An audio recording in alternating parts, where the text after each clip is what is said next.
Assalamualaikum, ladies and gentlemen. This is your host Mahin Iftikhar, and on today's show of Motivational Talks, we will be discussing about human attitudes. Ladies and gentlemen, for live streaming, you can join us at edutv.hec.gov.pk, and you can also follow us on Twitter at the rate of edutv_hec.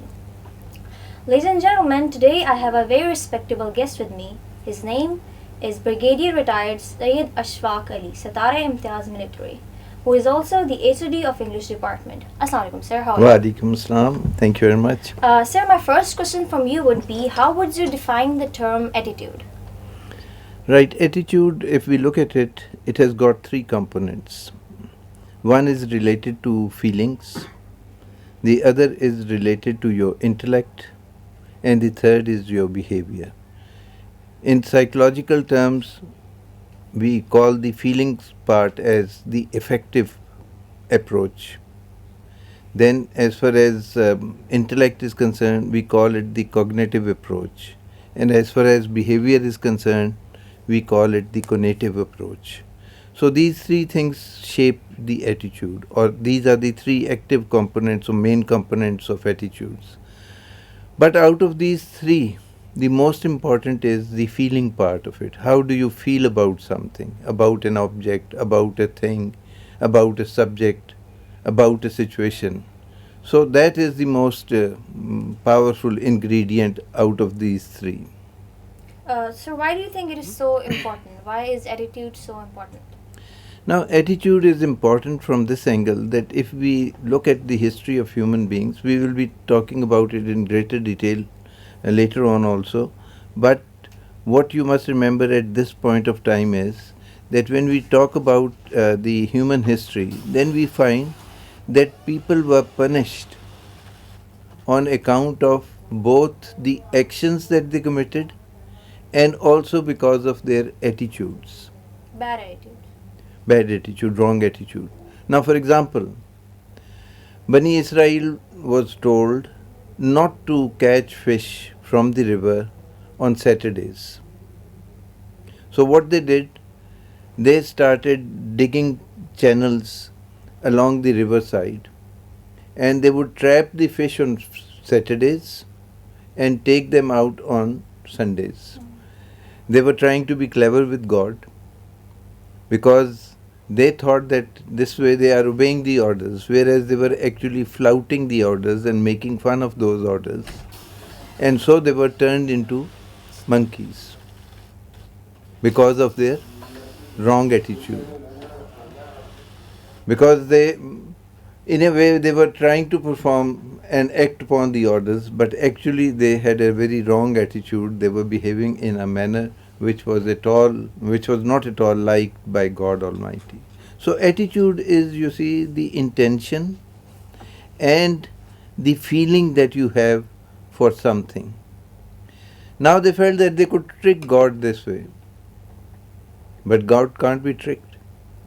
God says, makarullah, people carry out makar, they try to be clever with me. But I am the best as far as cleverness is concerned. Fallahu khairul makirin. Allah says, I am the most clever one. You are trying to be clever with me? I'll teach you the lesson. Okay, sir, so how are attitudes shaped? How would you say shape someone's attitude?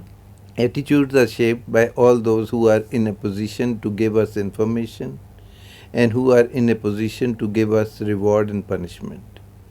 So all those who control the chunks of information which come down to us, and all those who can give us reward and punishment, they can shape our attitudes. Like it is very clear in the Holy Quran. If you look at the Holy Quran, it motivates the believers towards good action, promising them what? Paradise. That if you do good things or if you do good actions, You'll get paradise. you will go to paradise. And if you don't, then you will roast in hell, you will burn in hell.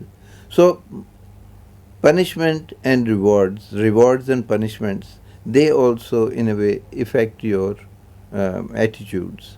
Secondly, you see, what did I mention? One was that the reward and punishment, and then the information that you get.